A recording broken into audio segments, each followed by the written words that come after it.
Nityanandam. I'm happy to see you all. I hope all of you are ready to listen to the story. Here is Moshu and Shuka waiting to meet you all. Hi. Hi. Now, what was the story I told you last time? I told you about an emperor by name Shantanu. He was the king of Hastinapura, and how he fell in love with Ganga, the river Ganga, who came as a woman, and how they had 7 children, and all the 7 were thrown into the river by the mother as soon as they were born.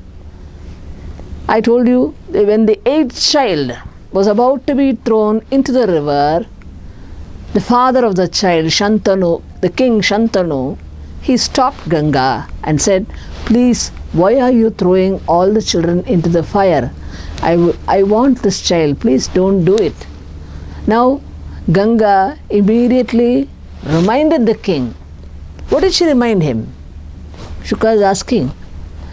She had already taken a promise from the king. You remember I told you that as soon as when she agreed to marry, only on the condition that the king would never question whatever she did and would never ask about her background.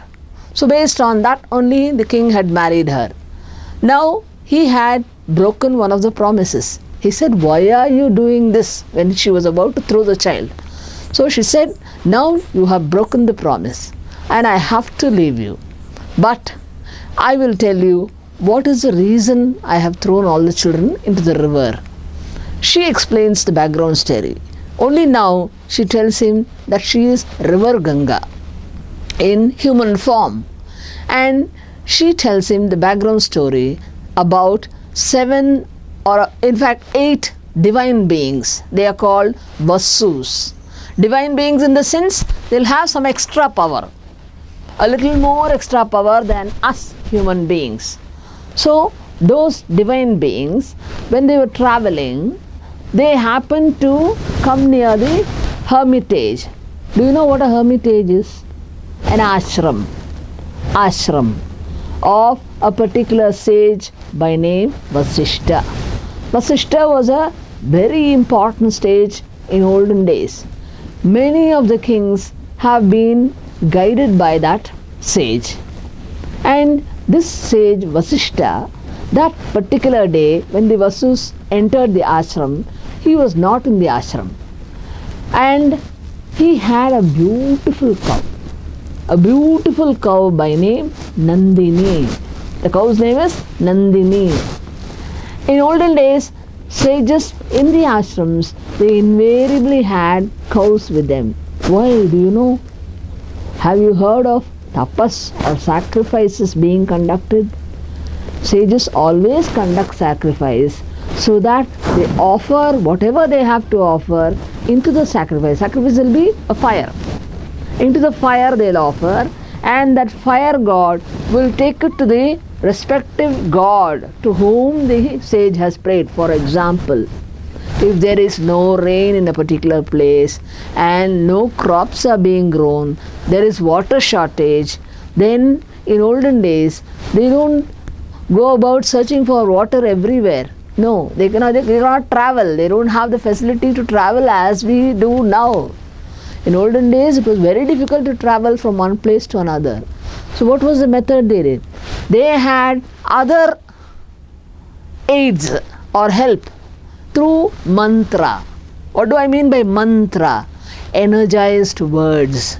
These words have power and they can help you to connect with the divine power, which will help you grant rain. So for rain itself, they used to conduct sacrifice or homa, wherein in the fire they offer whatever they have to offer and to please that particular god so that he grants them rain.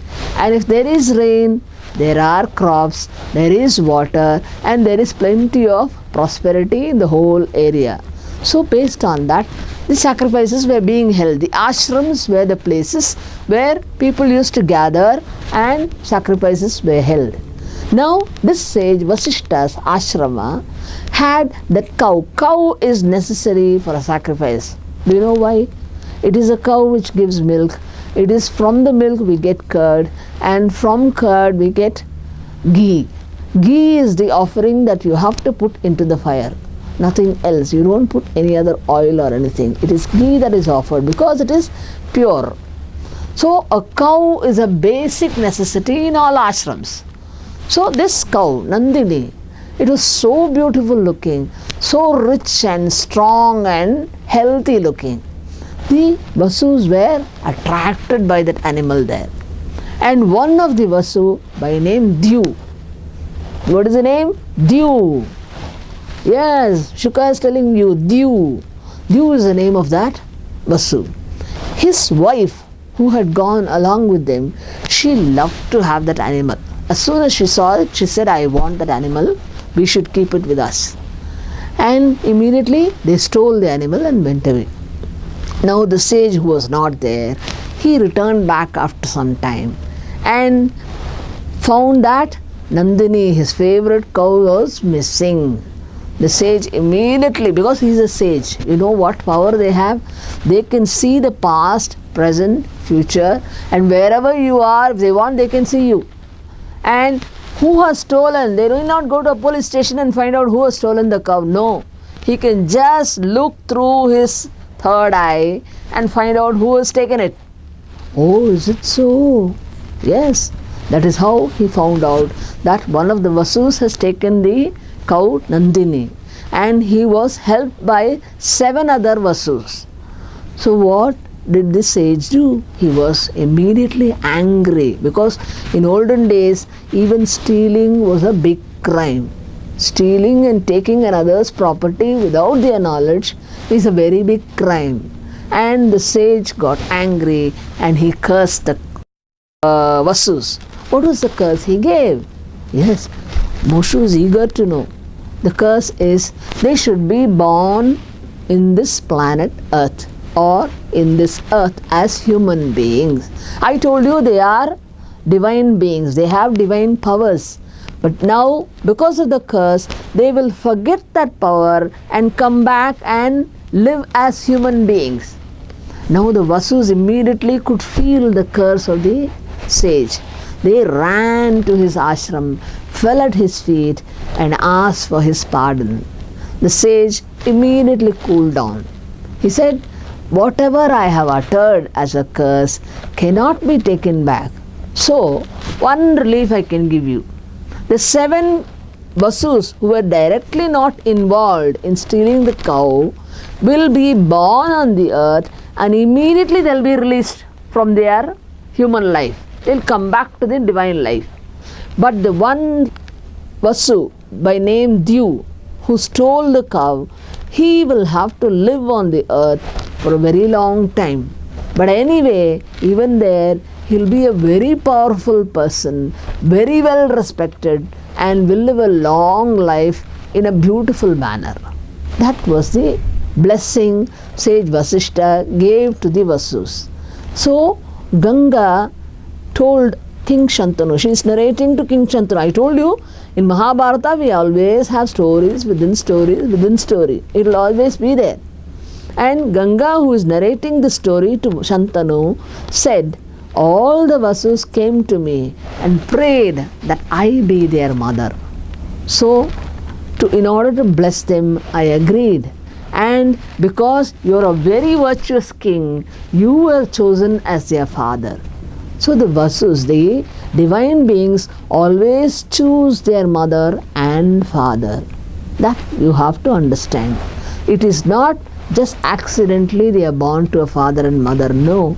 Divine beings always have the power to choose their parents. So, having chosen Ganga as their mother, as soon as each of the Vasu was born as a child, Ganga immediately took them and put them into the river so that she can liberate them from the life as human beings back to their divine life. So, in fact, she was helping them to go back to their original life. So she was not doing some great crime as we understand the earth. No, she was in fact liberating, helping them to gain their freedom and go back to their divine life. Now, when this eighth child, when she was about to throw it, Shantanu stopped her, right? Shantanu, the king, stopped her. And Ganga said, this is that eighth Vasu by name Dew, who in fact stole the cow. Now, according to the sage's curse, he will have to live on the earth for a very long time. But he'll be a great virtuous king. So, I will bring up this child till he is 16 years old, and then I will hand him over to you. So all the children who are brought up by the mother become very strong mentally, emotionally and physically. So the king who's heard the whole story, he was very sad. In one part of him he was very sad because Ganga was leaving him. Another part was his son is alive, he is being trained by his mother. So that part there was a little satisfaction. So with sorrow and happiness together, the king returned back to the kingdom. Now many years rolled by. After a few years, the king, when he was wandering near the Ganga river, hunting. In olden days, there were plenty of forests around all the rivers. And the king went for hunting. He had hunted a deer which was running forward, and the king went running behind it. Suddenly, he looked at Ganga river, and in a particular place, he could see the water was very shallow. That was very surprising to the king. How can the water be suddenly shallow in one place and deep in the next few feet away? The king was able to see a small boy throwing arrows with his bow, and the arrows were going and falling on the river and making a dam. Do you know what a dam is? They halt the river and save the water, and the water is released when you need it for irrigation of fields and all that. That is what a dam, a storage place. So this boy, just with a bow and arrow, was trying to make a dam across the river. The king was terribly surprised because he is an archer, he is an excellent archer, and he knows it is very high knowledge of putting a dam across the river. He was surprised by the boy's ability. Immediately as he approached the boy's mother came there. Who was she? Shuka is telling you. He is Ganga. Ganga comes there and tells the king, here is your son. His name is Ganga Datta, meaning given by Ganga. He is also called Deva Vrata. So this boy, I have trained him in all the Vedas, Upanishads and the archery and all the military sciences I have taught him. And he is a very just and very well brought up, disciplined boy. So now I will hand him over to you. You can take him back to the kingdom. The king was very happy to get his son back. And the boy fell at his father's feet, took his blessing and took his blessings from his mother and came along with the king to the kingdom. Now there was some happiness in the king. Though he had not got Ganga back, still he had a beautiful son who was going to be the prince. So immediately within a few days, the king made him the prince. Now many years rolled by. The prince and the king were very happy, and the king could see he was so well brought up that nothing need to be taught to him. He was such an inspired person. Now, after a few years, many years went by, probably 4, 5, 6 years. And one day, as the king was going near the river Yamuna. Have you heard of the river Yamuna? Yes, some of you are telling. That's a river that is associated with avatar. Which incarnation? Yes, Krishna is associated with Yamuna river. The king was walking along the Yamuna river. Suddenly, he saw a beautiful lady walking by. And she had a beautiful fragrance coming from her body. He immediately was attracted towards this lady.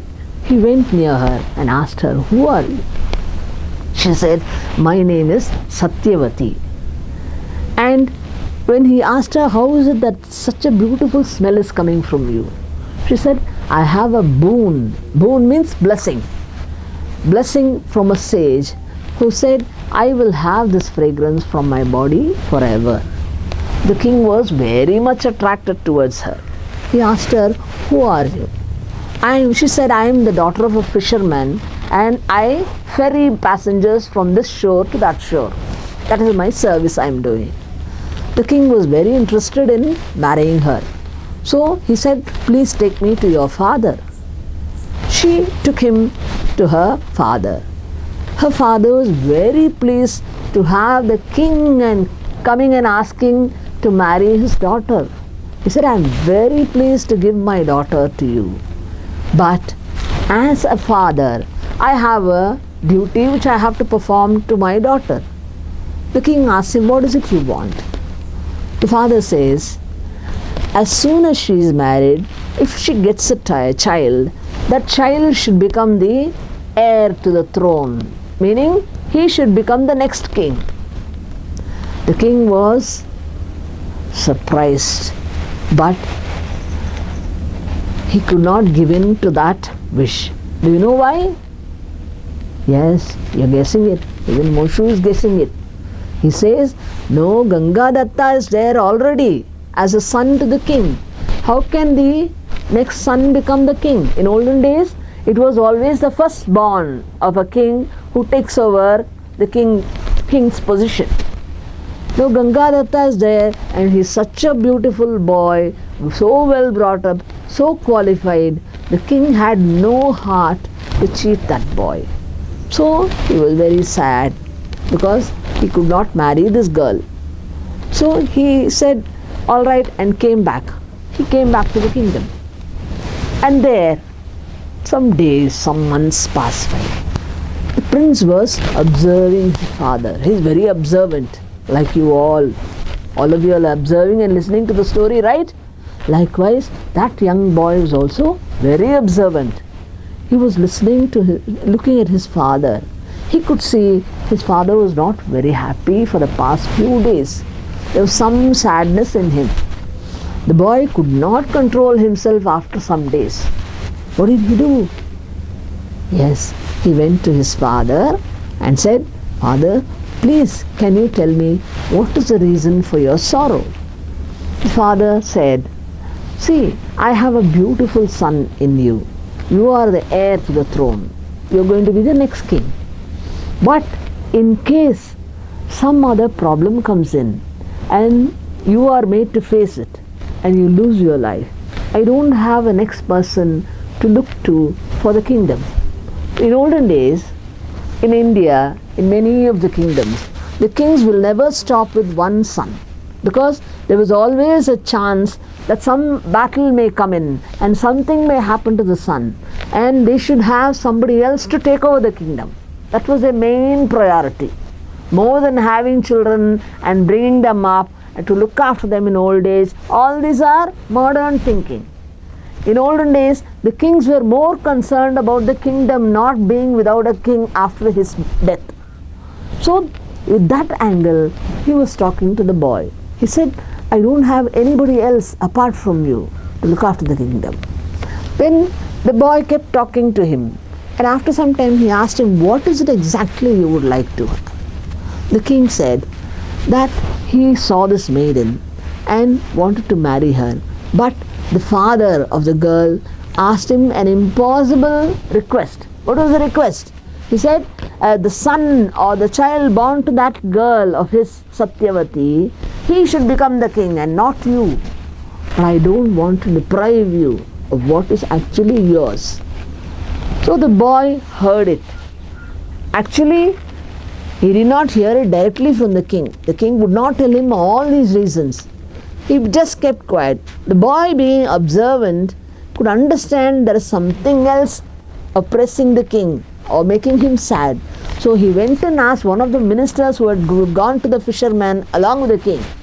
And that minister gave him all these stories, of what the fisherman asked, that his daughter's child should become the king. So the boy was thinking for some time. And then what did he do? He went to that fisherman or Satyavati's father's place and asked him for his daughter to be married to his father. Can you imagine a boy doing it nowadays? No. In olden days, he had the broad mind. He was not interested in kingdom or anything. He wanted his father to be happy. So with that idea, he went and asked that fisherman, will you give your daughter in marriage to my father? That old man agreed and said, I had asked for this request. The boy asked him again, what is it? What is the request you want? I want my daughter's child to become the king, future king of your kingdom. The boy immediately, without thinking, he was very much interested in making his father blissful and happy. That was the only aim he had. He said, I will definitely agree to it. I will not stand in the way. I will not take the kingdom from my father after his death. I will give it to your daughter's son or my stepbrother who will be later on. The fisherman was very happy on listening to this beautiful, strong words from this boy. But then he had a deeper thought. What was it? He said, if you agree, okay. But then if you get married and you have children, your wife may not agree to it. And your children may not agree to giving the kingdom to my grandson. So when he asked that, Devavrata or Gangadatta, this young boy of 15 or 16 years old, he said, I promise you, in order that there is no child born to me, I will never marry. I will become a brahmachari and I will live my entire life with brahmacharya. I will not marry at all. He promised very strongly. The strength of the promise brought even the divine beings' blessings on him, because it is a terrible vow. It is a vow which is very difficult to maintain. But here is a young boy in all intensity promising for the sake of only his father's happiness. He said, I will not marry. Immediately all the divine beings assembled there and blessed him with flowers, and they were calling him Bhishma. Bhishma means the one who has taken a terrible vow. And in fact, Bhishma retained the vow till the last breath of his life on earth. Now the marriage is very clear now. The fisherman was very happy. Immediately the boy went to the king and told him the good news. The king could not control his emotion. He just hugged the boy and said, for this I bless you, my boy. I'll give you whatever boon you want. And I will bless you that you will have the power to name the day of and time of your death. Till then death will not come to you. He gave him that blessing. And then the marriage was celebrated between King Shantanu and Satyavati. Now we'll stop with this part. Next episode I'll continue the same story. Good night. Nityanandam. Bye.